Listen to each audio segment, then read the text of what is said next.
পাকিস্তানের প্রাচ্যাঞ্চলীয় পাঞ্জাব ও সিন্ধু প্রদেশগুলো ভয়াবহ বন্যার কবলে। এই বন্যা ইতিহাসে দেশটির অন্যতম প্রলয়ঙ্কর ঘটনা হিসেবে চিহ্নিত। মানুষ জীবন বিপন্ন অবস্থায় পড়েছেন। ঘূর্ণিঝড় নয়, বরং বৃষ্টিপাত ও জলবায়ু পরিবর্তনের কারণে এবারের বর্ষা ছিল অতীতের যে কোনো বছরের তুলনায় প্রবল। মনসুন মৌসুমে পাঞ্জাবে গত বছর তুলনায় ২৬.৫% বেশি বৃষ্টিপাত রেকর্ড করা হয়েছে। সুতলেজ, চেনাব এবং রাভি এই তিনটি প্রধান নদীর জলস্তর রেকর্ড উচ্চতায় পৌঁছেছে।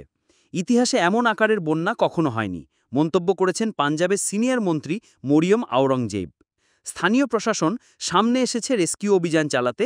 স্কুল, পুলিশ স্টেশন ও নিরাপত্তা ভবনে অস্থায়ী ক্যাম্প স্থাপন, উদ্ধারকারী নৌকা দিয়ে মানুষকে সরানো হচ্ছে। পানির তীব্রতা প্রতিহত করতে মাল্টানে নদী তীর রক্ষার্থে ড্রোন দিয়ে পর্যবেক্ষণ, বাঁধে বিস্ফোরণ বসানো হচ্ছে। পাকিস্তানের পররাষ্ট্র মন্ত্রক তথ্য সংগ্রহ করছে কি ভারত কি পানি ছাড়লেও তা দুর্ঘটনাজনিত নাকি জল সত্তর ঘটনার দাবিতে বনাম। যদিও ভারত আগেই ওই পানি ছাড়ার বিষয়ে সতর্ক করেছিল, তা ভারত-পাক যোগাযোগে বিরল এক কূটনৈতিক ঘটনা হয়েছিল। আক্রান্ত মানুষের নিকট সর্বশেষ ট্র্যাজেডি বলা হচ্ছে পাঞ্জাব ও সিন্ধুতে প্রায় ১৪০০ গ্রাম প্লাবিত। নদী ও পানি নিলামের কারণে ভয়াবহ ক্ষয়ক্ষতি এবং রোগব্যাধির আশঙ্কা। খুব দ্রুতই কলেরা, ডায়রিয়া, জলজ রোগ ছড়িয়ে পড়তে পারে। হাসপাতালে ইতোমধ্যে জরুরি অবস্থা জারি।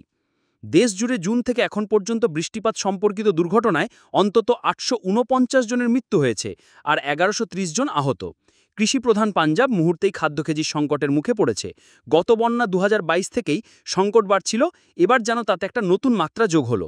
রবিনহারা দিনগুলোতে পাকিস্তান আরও সুপার ফ্ল্যাটের হুমকি মোকাবিলার প্রস্তুতি নিচ্ছে, বিশেষ করে সিন্ধু প্রদেশে, যেখানে জলপ্রবাহ ৯ লাখ কিউসাক অতিক্রম করতে পারে। নামতেই ভয়।